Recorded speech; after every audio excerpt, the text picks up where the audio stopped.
ஒரு கனவு ஒருத்தரோட வாழ்க்கையே மாத்திடுமா? யோசிச்சு பாருங்க.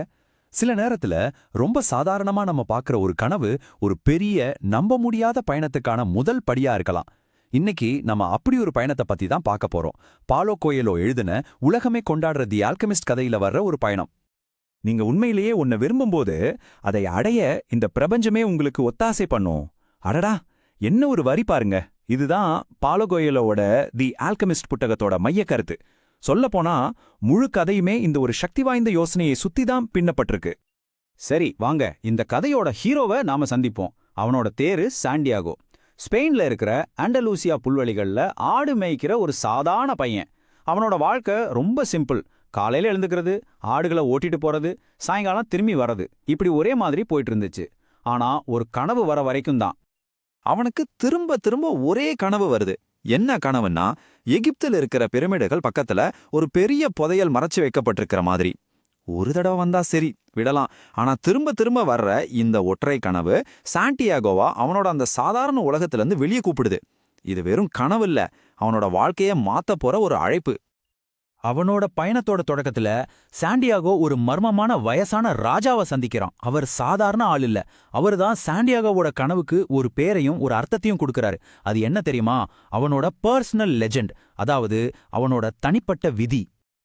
இந்த பர்சனல் லெஜெண்ட் அப்படிங்கிறது தான் இந்த கதையோட மிக முக்கியமான ஒரு விஷயம். நம்ம ஒவ்வொருத்தருக்குமே வாழ்க்கையில ஒரு விதி இருக்கு, நாம நிறைவேற்ற வேண்டிய ஒரு கனவு இருக்கு. அதை தேடி கண்டுபிடிச்சு அதை நோக்கி போறது தான் வாழ்க்கைங்கிறது தான் இந்த கதையோட அடிநாதம். இப்போ சாண்டியாகோ ஒரு பெரிய தைரியமான முடிவு எடுக்கிறான். அவன் கிட்ட இருந்த ஒரே சொத்து அவனோட ஆடுகள் தான். அது எல்லாத்தையும் வித்துட்டு, தனக்கு தெரிஞ்ச எல்லாத்தையும் விட்டுட்டு ஆப்பிரிக்காக்கு பயணம் செய்ய ரெடியாகிறான். இங்கேருந்து தான் அவனோட பாலைவன பாடங்கள் ஆரம்பிக்குது. நம்ம புரிஞ்சுக்க வேண்டிய முக்கியமான விஷயம் என்னன்னா, ஒருத்தரோட பர்சனல் லெஜெண்டை நோக்கிய பயணம் பூவிரிச்ச பாதையா இருக்காது. அது எப்பவுமே சவால்கள் நிறைஞ்சதா தான் இருக்கும். சாண்டியாகோவோட பயணமும் அப்படிதான். அவனுக்கு வர்ற ஒவ்வொரு கஷ்டமும் அவனுக்கு ஏதோ ஒன்ன கத்துக் கொடுக்கறதுக்காகவே வடிவமைக்கப்பட்டிருக்கு. அவன் ஆப்பிரிக்காவுக்கு போன உடனேயே ஒரு பெரிய அடி விழுது. ஒருத்தன் அவனை ஏமாத்தி அவன் கிட்ட இருந்த எல்லா பணத்தையும் திருடிட்டு போயிடுறான். ஆனா அவன் தூண்டு போகல. ஒரு கிறிஸ்டர் கடையில வேலைக்கு சேர்றான். அங்க அவன் பொறுமையோட மதிப்பை கத்துக்கிறான். மெதுவா ஆனா நிலையா முன்னேறது எப்படின்னு கத்துக்கிறான். இதுதான் அவனோட முதல் பாடம். அடுத்து அவன் ஃபாத்திமாங்கிற ஒரு பெண்ணை சந்திக்கிறான். அவன் மேல காதல் வருது. அப்போ அவனுக்கு ஒரு கேள்வி வருது. காதலுக்காக நம்ம கனவை விட்டுடணுமா? ஆனா ஃபாத்திமா கிட்ட இருந்து அவன் ஒரு விஷயத்த கத்துக்கிறான். உண்மையான காதல் நம்ம பயணத்தை ஆதரிக்குமே தவிர நம்மள தடுத்து நிறுத்தாது. இது அவனோட இரண்டாவது பாடம். அப்புறம் தான் அவன் அந்த ஆல்கெமிஸ்ட சந்திக்கிறான். அவர் அவனுக்கு ஒரு முக்கியமான பாடம் சொல்லித்தராரு. உன் இதயத்தை கவனி, அது சொல்றத கேளு அப்படின்னு. இந்த பிரபஞ்சத்தோட மொழிய புரிஞ்சுக்கிறதுக்கும் நம்ம உள்ளுணர்வை நம்புறதுக்கும் அவனுக்கு கத்துக் கொடுக்கறாரு. இது அவனோட மூணாவது ரொம்ப முக்கியமான பாடம். இப்படி பல தடைகளை பல பாடங்களை கத்துக்கிட்டு சாண்டியாகோ கடைசியா அவனோட இலக்க அடையறான். எகிப்து பிரமிடுகள். வாவ்! குயிக்குங்க அவன் வந்துட்டான். அவனோட கனவு நினைவாக போகுதா? அந்த புதையல் அங்க அவனுக்காக காத்துட்டு இருக்குமா?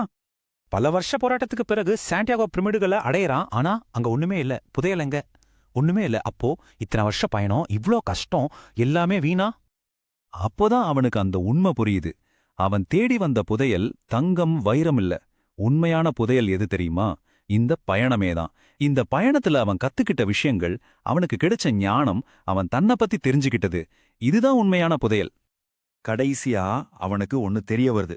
அந்த பொருள், புதையல், அதாவது தங்கம் எங்க புதைக்கப்பட்டிருந்துச்சு தெரியுமா? அவன் எங்க இருந்து பயணத்தை ஆரம்பிச்சானோ ஸ்பெயின்ல, அந்த மரத்துக்கு அடியில தான். இதோட அர்த்தம் ரொம்ப ஆழமானது. சில சமயம் நாம தேடுற விஷயம் நம்ம பக்கத்திலேயே தான் இருக்கும். ஆனா அதை புரிஞ்சுக்கிறதுக்கு நம்ம ஒரு நீண்ட பயணத்தை செஞ்சுதான் ஆகணும். சரி, சாண்டியாகோவோட இந்த அற்புதமான பயணத்துல இருந்து நம்ம கத்துக்கிட்ட முக்கியமான விஷயங்களை என்னென்னு ஒரு தடவை பார்த்துடலாமா? முதலாவது, நம்ம கனவுகளை பின்தொடர்ந்து போறது. ரெண்டாவது, நம்ம விதி, நம்ம நோக்கம் என்னன்னு தெரிஞ்சுக்கிறது. மூணாவது, நம்ம மனசு சொல்றத, நம்ம இதயம் சொல்றத கேட்கறது. கடைசியா, நம்பிக்கை மற்றும் விடாமுயற்சி. இந்த விஷயங்கள் தான் தி ஆல்கெமிஸ்ட ஒரு காலத்துக்கும் அழியாத கதையா மாத்துது. ஆக கடைசியா இந்த கதை நமக்கு சொல்றது என்னன்னா, உண்மையான புதையல் வெளியே எங்கேயோ இல்ல, அது நமக்குள்ளதான் இருக்கு. நம்மள நாமளே கண்டுபிடிக்கிறதுலயும் நம்ம கனவுகளை துரத்தி போறதுக்கு நமக்கு இருக்கிற தைரியத்திலையும் தான் அந்த புதையல் இருக்கு. இது சாண்டியாகோவோட கதை மட்டும் இல்ல, நம்ம ஒவ்வொருத்தரோட வாழ்க்கைக்கான ஒரு பாடம். இப்போ இந்த கதையோட எல்லா ஞானத்தையும் மனசுல வச்சுக்கிட்டு நான் உங்ககிட்ட ஒரு கேள்வி கேட்கறேன். ஒரு நிமிஷம் யோசிச்சு பாருங்க. உங்களோட பர்சனல் லெஜெண்ட்